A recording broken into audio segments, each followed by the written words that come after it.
Hey everyone, welcome you again on my channel. This video is going to be very beneficial for all of you. So without wasting your time, let's go to the video. Here I have taken this thermocol bowl which I got from my new washing machine. तो ये उसके dryer में install था. So I thought कि मैं इसे casserole बनाऊं, which I need a lot right now.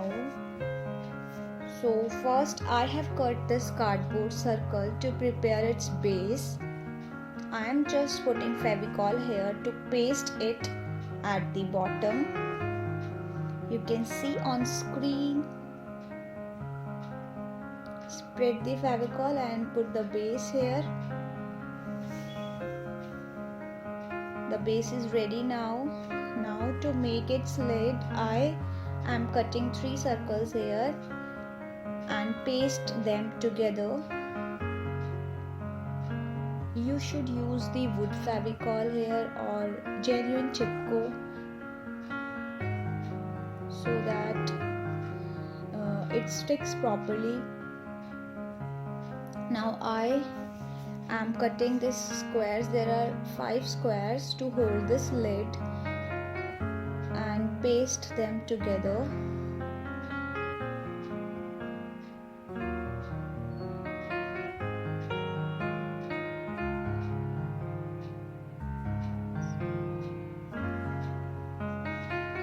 Now put the square in the center of the circle and paste it.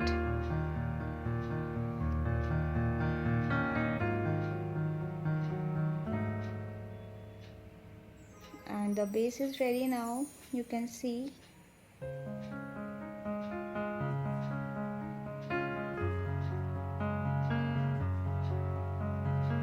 Now I have to cover this whole casserole with a thick fabric which I am using here. I am just cutting the circle which I have to paste at the bottom of the casserole.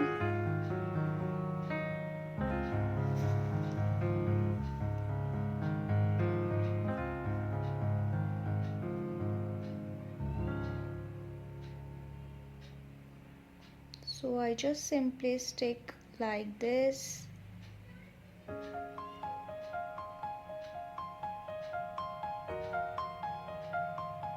Spread the Fevicol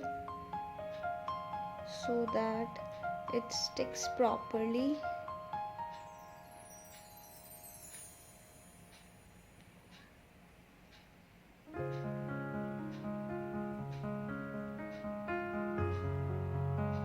Now put the cloth on the base like this.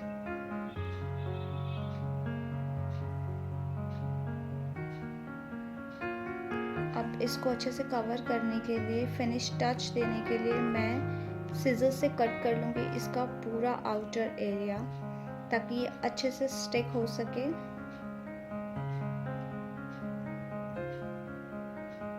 आप कहीं पे भी paper या फिर कोई भी fabric अगर paste करते हैं तो इस तरीके से कट करके उसमें ज़्यादा अच्छी फिनिशिंग आती है. So I am using this trick in almost. Then you can see just putting this strips like this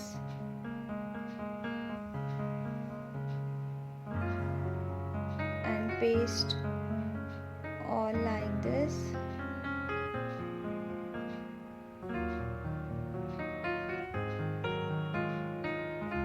Now the base is ready. पूरा बॉटम अच्छे से कवर हो चुका है फैब्रिक से. अब मैंने इसके अंदर ये सर्कुलर शेप में कार्डबोर्ड पहले ही प्लेस कर दिया था ऑफ कैमरा. मैंने यहाँ पे उन 3 सर्कल्स मुझे थोड़े से कम हैवी लग रहे थे तो मैंने उसको और ज़्यादा स्ट्रॉन्ग बनाने के लिए यहाँ पे एक सर्कल और ऐड कर दिया है और मैंने इस पे से स्टिक कर दिया है इस तरीके से. अब मैं इस बाउल का एरिया नाप के ये क्लॉथ कट कर लूँगी so दैट मैं उसके वाइट वाले पार्ट को भी फैब्रिक से कवर कर सकूं एंड उसे ज़्यादा ड्यूरेबल और स्ट्रॉन्ग बना सकूं।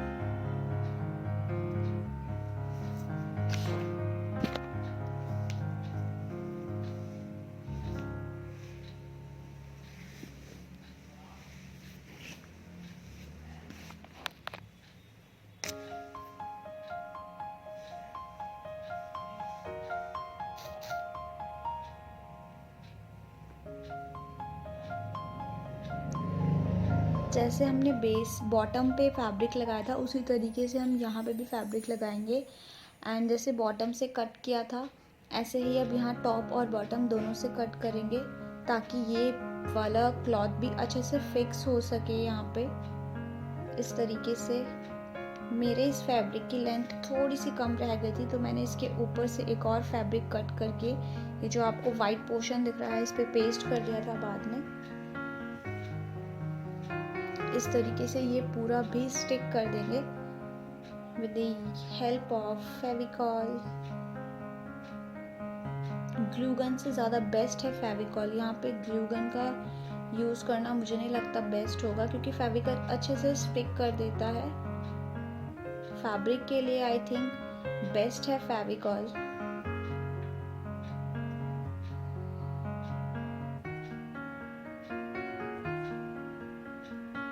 सो अब इसका बेस और ज़्यादा स्ट्रॉन्ग हो चुका है। पहले भी मैंने यहाँ फैब्रिक लगा दिया था एंड मैंने एक और फैब्रिक का यहाँ पे फोल्ड कर दिया है। अब इसके बेस में मैंने इसी फैब्रिक को लगा दिया है।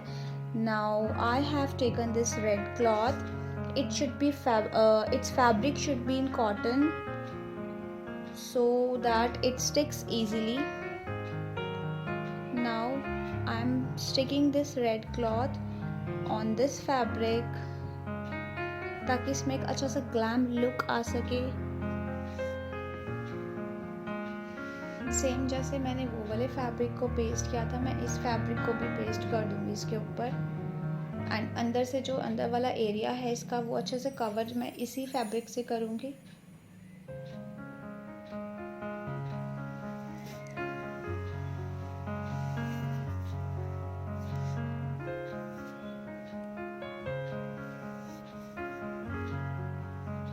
अच्छे से कपड़े को स्ट्रेच करना ज़रूरी है यहाँ पे। अगर हम स्ट्रेच नहीं करेंगे तो उसमें बबल्स रह जाएंगे। तो ये मैंने इसको स्ट्रेच करके अच्छे से पेस्ट कर दिया है। अब इसका भी बॉटम और टॉप में इसी तरीके से कट करके फोल्ड कर दूंगी ताकि इसमें भी एक अच्छा सा फिनिश टच आ सके।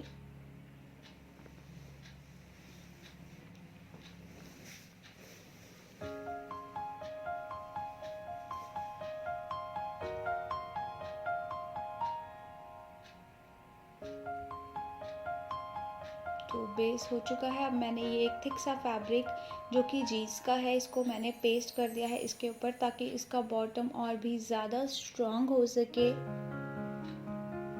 एंड ये कपड़े को भी अच्छे से सिक्योर कर लेगा यहाँ पे।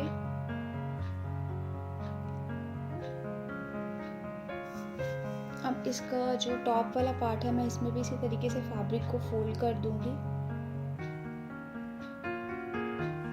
ताकि अंदर का जो ये पोर्शन है ये दिखेगा नहीं और फिर अच्छे से कवर अप हो जाएगी।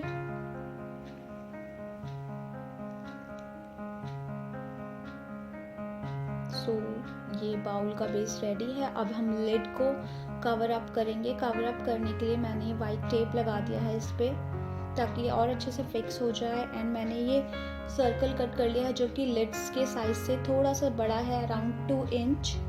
अब इसके स्क्वायर को मैंने मार्क करके ऊपर से कट कर लिया है ताकि वो वाला पार्ट इजीली इसमें अंदर से फिक्स होके कवर अप हो जाए। अब मैं इसके लिड पे भी फैब्रिक इसी तरीके से पेस्ट करूंगी जैसे मैंने बाउल पे किया था।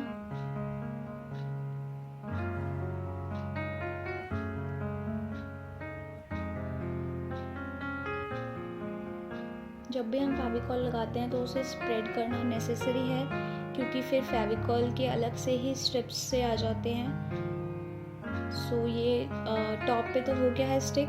अब मैं इसको पूरे राउंड वाले एरिया को वैसे ही कट करूँगी जैसे मैंने अभी बाउल को कट किया था।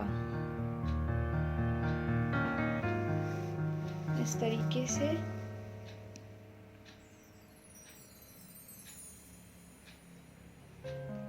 इसमें भी अच्छे से फिनिशिंग आने के लिए मैं इसी तरीके से कट करके पेस्ट कर दूंगी।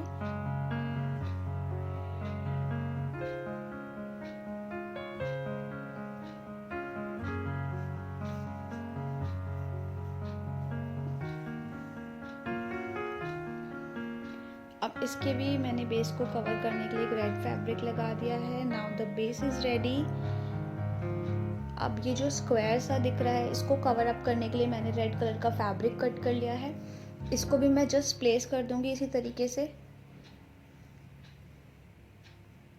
दूसरी साइड पे भी। एंड नीचे से ये बहुत ही ज़्यादा फाइन नहीं हुआ है अभी, क्योंकि मैंने नहीं किया जान करके, क्योंकि मुझे इसके चारों राउंड पे, चारों साइड्स पे मुझे इसकी एक लेस लगानी है, जो कि अभी आपको दिखाई देगी। ये पेस्ट रेडी हो चुका है पूरा एंड अच्छा लग रहा है, यू कैन सी।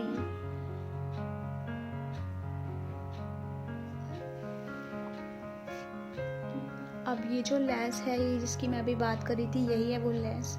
अब मैं इसको इस शेप में कट कर लूँगी जितना भी साइज़ में ये स्क्वायर बन जाए, इस तरीके से।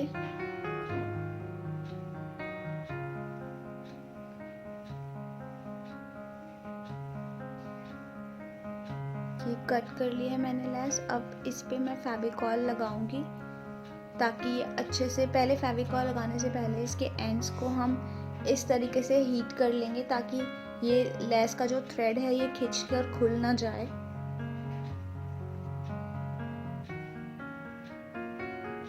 Now I simply put the favicol on the lace and stick on the sides of the square.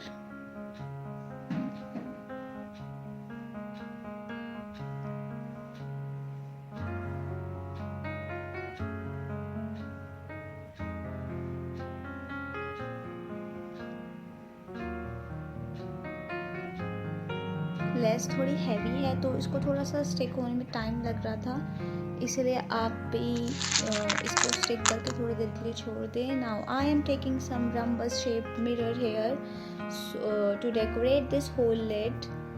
I have not pasted these mirror, I just kept them and showed you. Now I have pasted all the mirrors. The lid is ready now.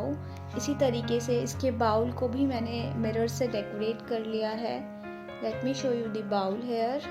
ये this is the bowl which I have made. Now my entire casserole is ready to use. If you want to watch more DIY, then subscribe my channel and press the bell icon so that you will get updates of such videos.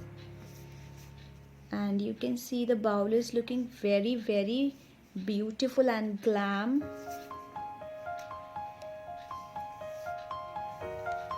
So bye bye guys, take care, thank you, happy crafting.